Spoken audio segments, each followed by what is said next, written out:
Welcome and thank you so much for being here today. I feel honored that you took the time today for this interview with me. Please, would you give me a quick introduction to who you are? So, who I am, I'm on food stamps and trying to fend for disability, but I also have my own business production for movies. I'm trying to get disability in the United States for my disease, which is a wild journey. But I'm working under the table without making money per se while working on my film. Because you talked about the welfare for the disability, is that somehow connected in America? Is that like, for example, that America says when you are on welfare for disability, you are not allowed to have an income which is basically on a self-employed basis? So you can have an income up to $1,200, but in the past few years they have denied me because they also consider other things. They consider your level of education and how much resilience you have. So it has worked against me because I have a PhD in health sciences, many awards, degrees, certification, and debts. So they keep denying me. And about 2 years ago, during my PhD, I was told by my social worker, look, with your level of education and the amount of money you're going to cost the system, your best shot is to completely give up, no work, so you can have a slight shot at being considered. Like, no, you cannot work, which is mad because you should be able to have access to basic healthcare and treatment. I still don't have access to treatment in the United States. Luckily, I'm next to Mexico. But my disease is relapsing, meaning that if I maintain recovery for a few months to 2 years, it's great. And I am able to work right now. But if I work, it works against my disability case. So I have to not work. I absolutely Yeah, until I understand get that. Because this system is basically trying to keep you or anybody who has a disability in a state of dependency, because that is what they use then in order to control what you do or where you go and stuff like that. So I think it's a control-based system that doesn't give opportunities. But to the outside, they always pretend that they are very much pro helping people with disabilities, that they try to open up as many doors for you as they can. But when you then try to enter that door, there is always some kind of excuse they have why specifically for you it is impossible, right? Yes, absolutely. And it's just I'm on the board of directors for Disability Rights Texas. So I'm a fierce advocate for disability, and I am known, like I said, statewide because of it. Obviously, being on the board, I cannot advocate for myself. I'm here to fight for others, but at the same time, I see there are some people who haven't had gotten the luxury of an education, and it was much easier for them to get disability because of that. So the amount of student loans that you owe, the debts, the medical debts that you have, the likelihood of a relapse, all this plays a role in how fast or how delayed your access to disability is.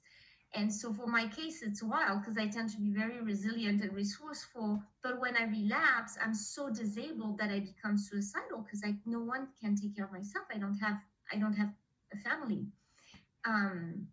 So it's in their interest for someone like me to relapse, which I do very fast when I work. I cannot handle a job. And after relapsing, the relapses are so severe that I become suicidal. And so it would be in their interest for somebody like me to give up on life because I wouldn't cost. Once I obtain my diagnosis in the US, I will cost an average of $100,000 per year in treatment and care. So they don't want me to make it at all. It's worse than cancer because cancer, there is a cure. For me, there is not. So.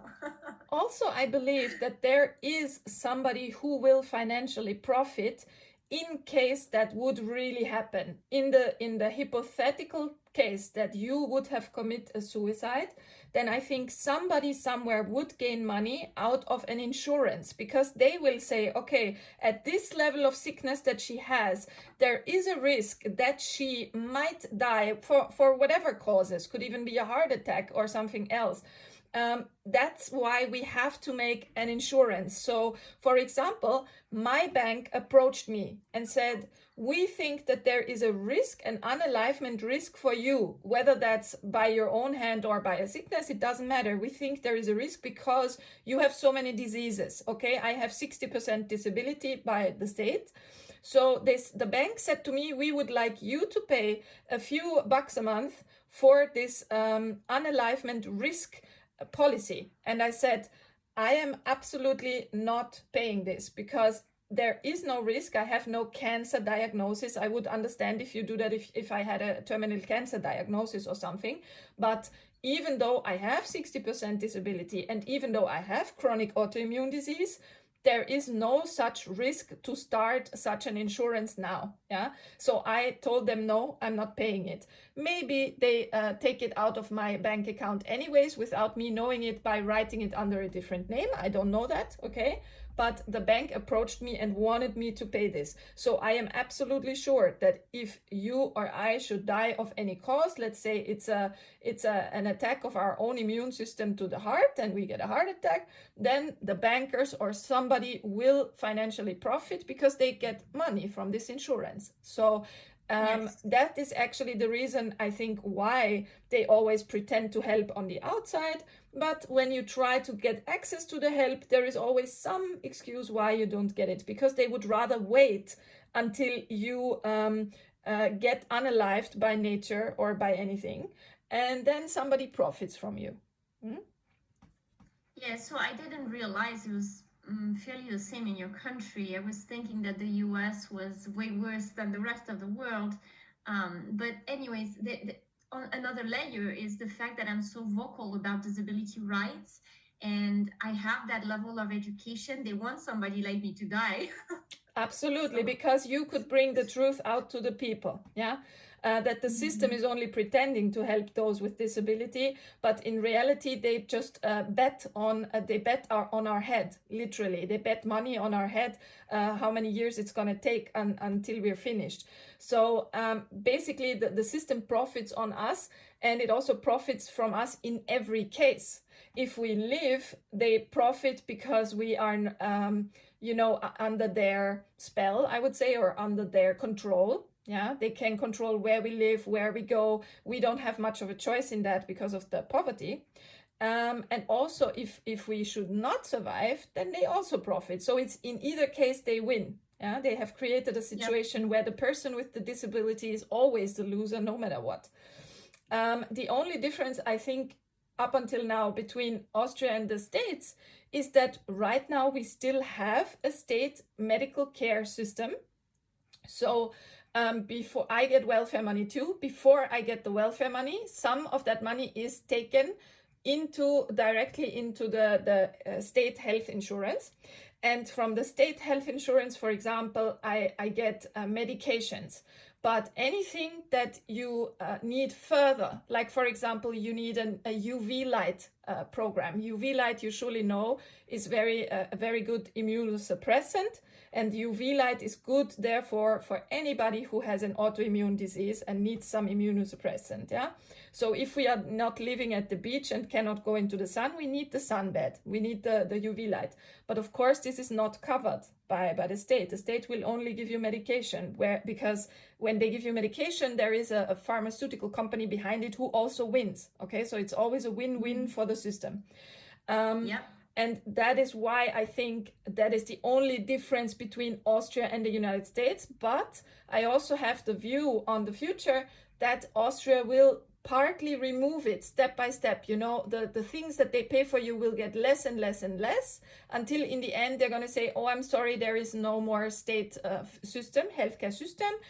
We are now broke. We have to do it like the Americans. So I think that is our future as well. my goodness, that's not great. But definitely I have the same experience as you. For example, they have offered me, look, people with your disability, they have the right to take a shop, which is basically specifically for selling tobacco products, because the tobacco products are like a monopoly in Austria. It's an own kind of thing of the state. and they don't want this business to die, to go into the hands of somebody else, like, you know, the Chinese or whoever packing an automat there who will sell you the tobacco product. So they tell specifically the disabled people that you should take one of those tobacco shops.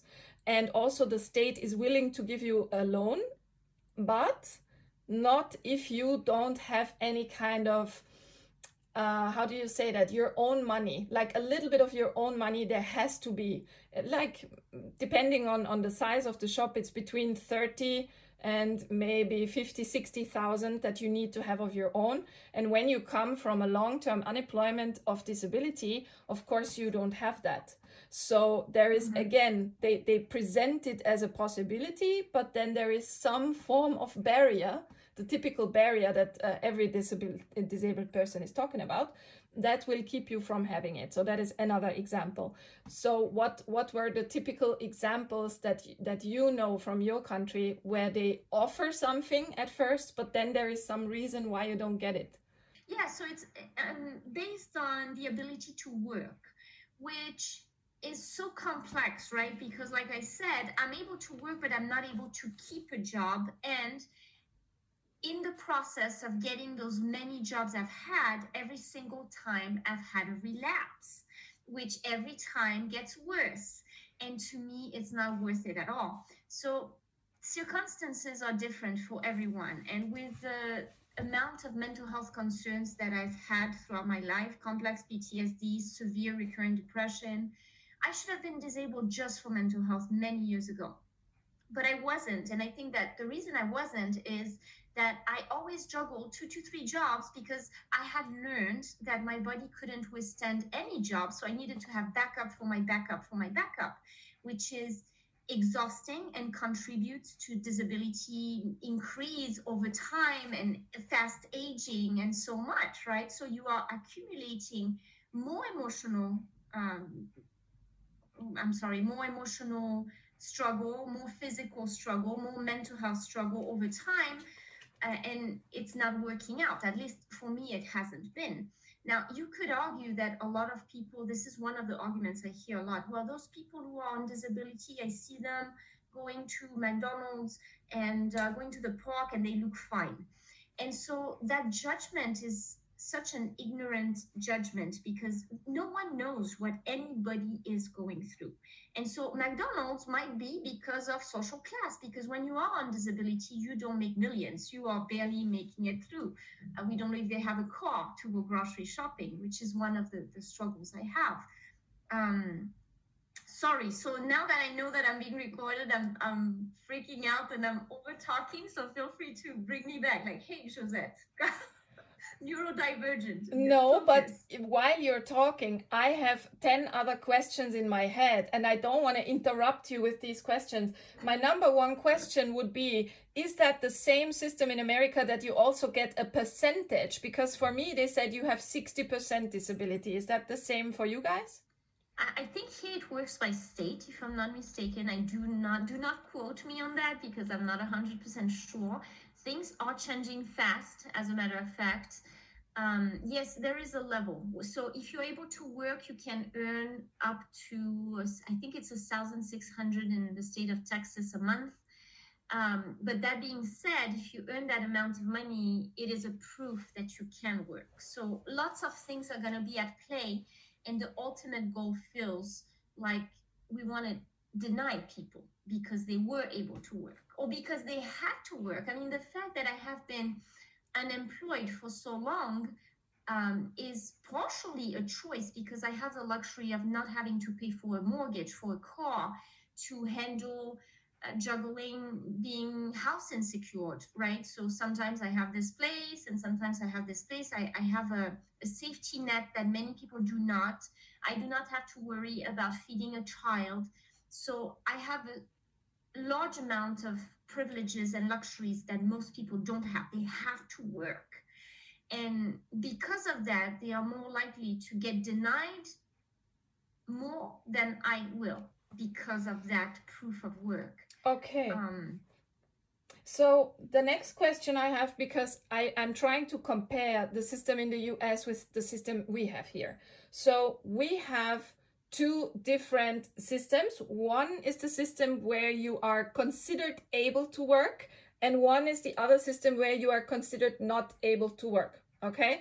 And just as you said, it's very hard to be considered not able to work. There even was a case right now in the news.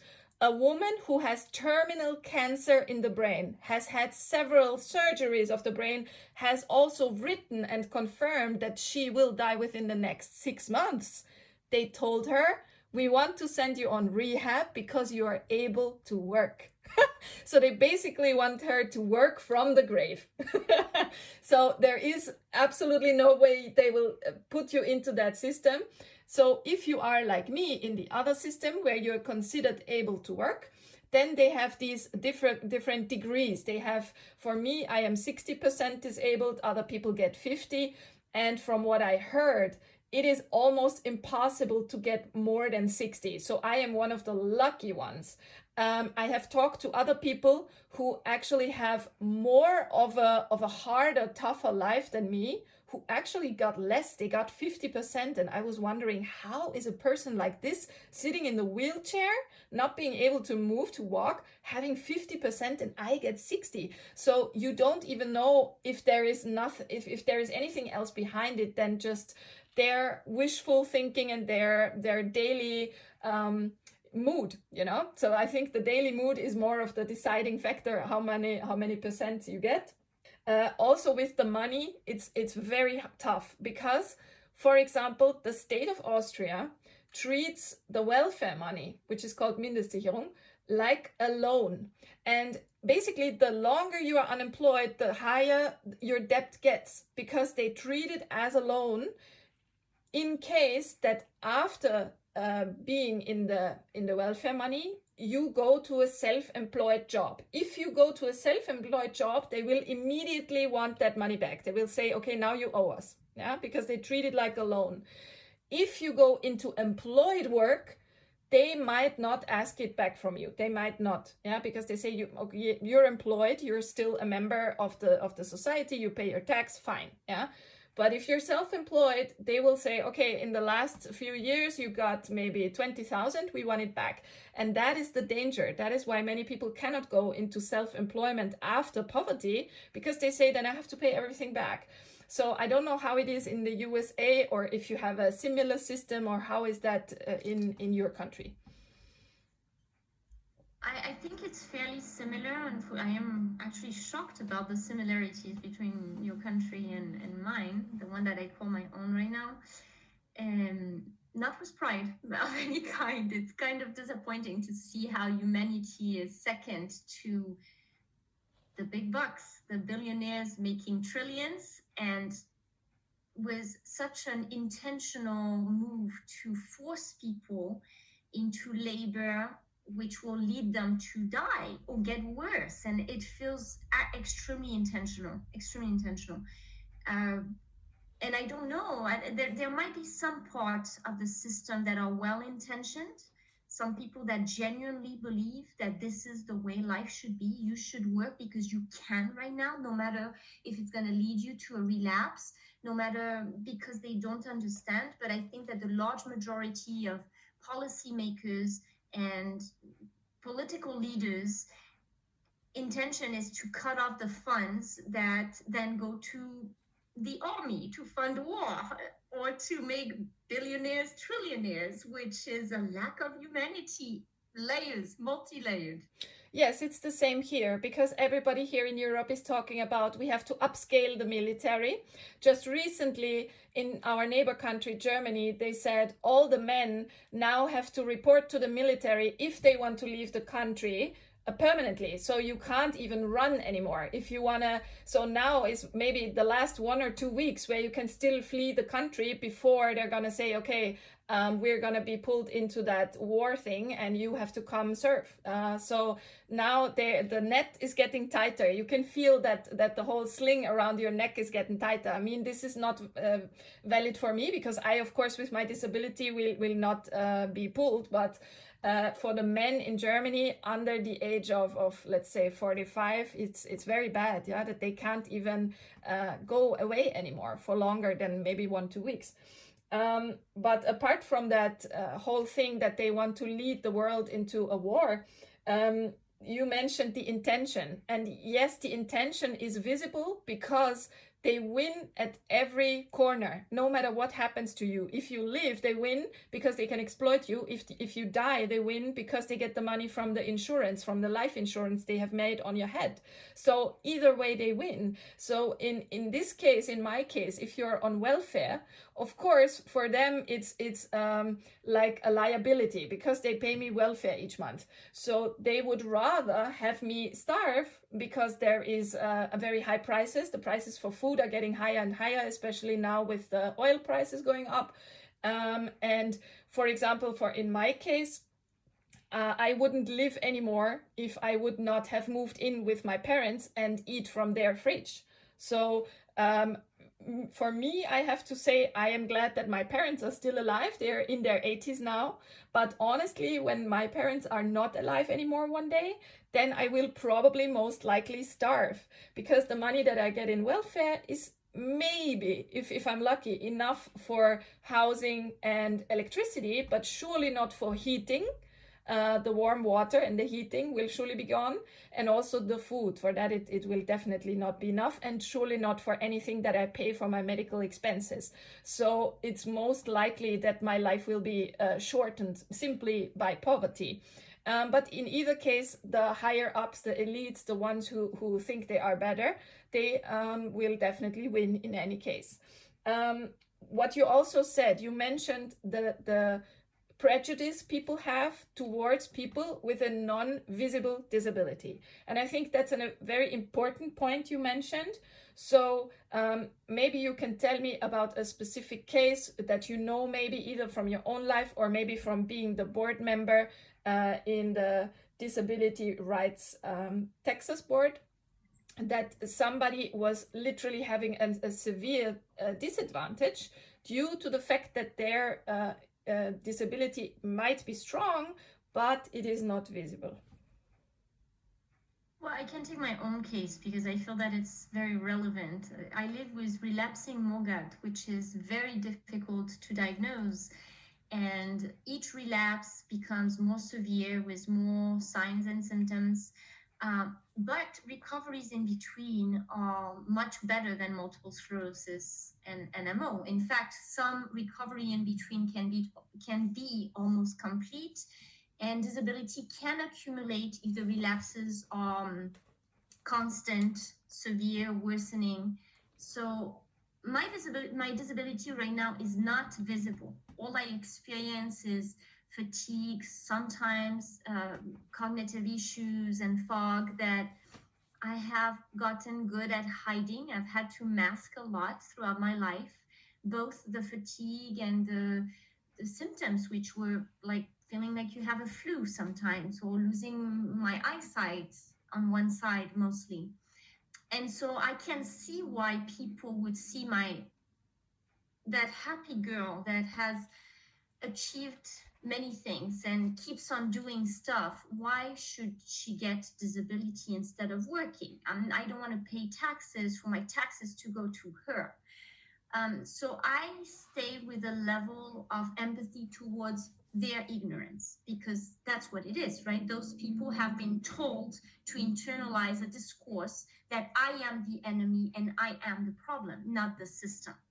And so it doesn't benefit me to hold a grudge towards those people. All I can do is try to educate. Like, you do not know what I go through and how hard I've had life to handle job and lose job and get job and lose job and get sick and get sicker and have to hide it to get another job.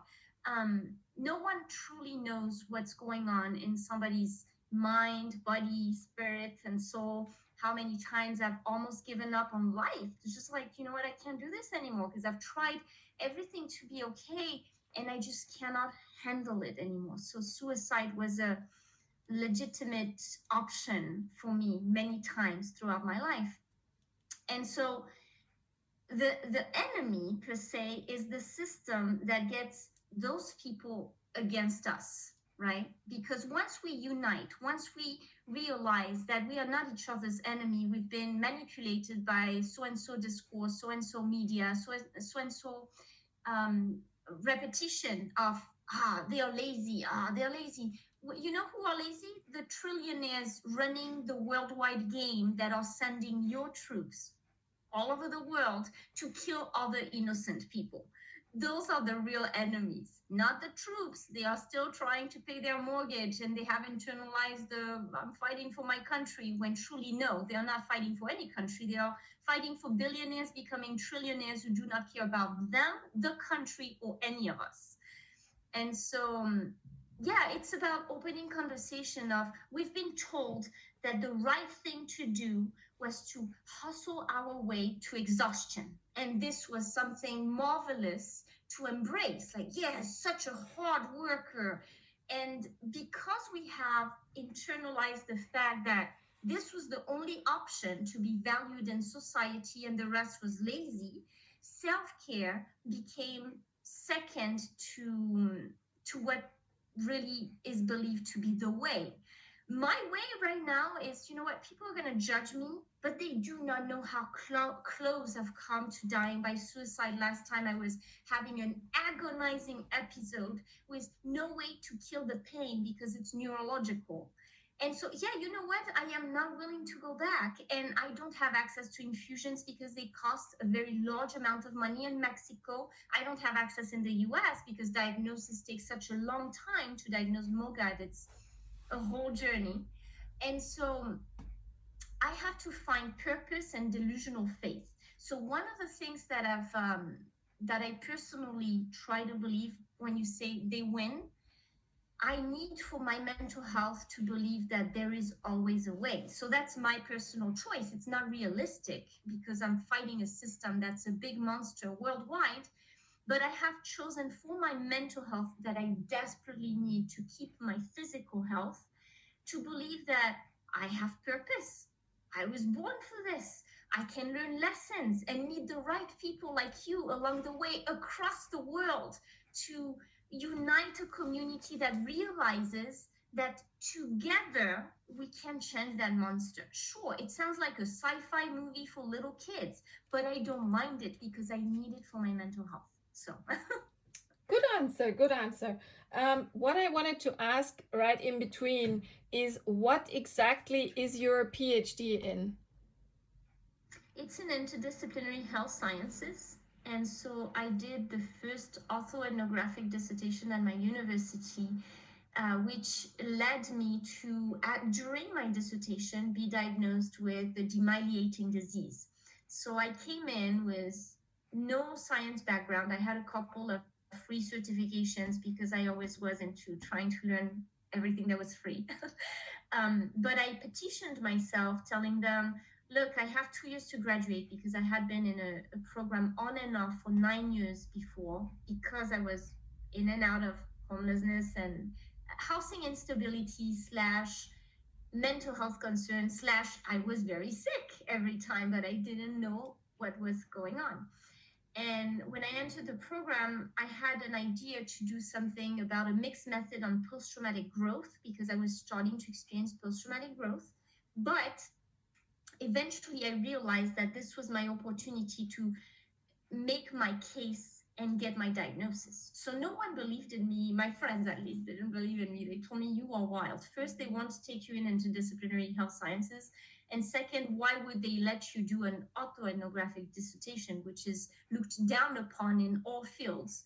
And I was like, no, you don't understand. I'm going to bring in disability rights, social justice, social work, casework, and then, of course, neurology, psychiatry, psychology, and the system at large. So during my dissertation, I was able to confirm my lesions in the spine in Mexico. I had the luxury of student loans that helped me go to Mexico.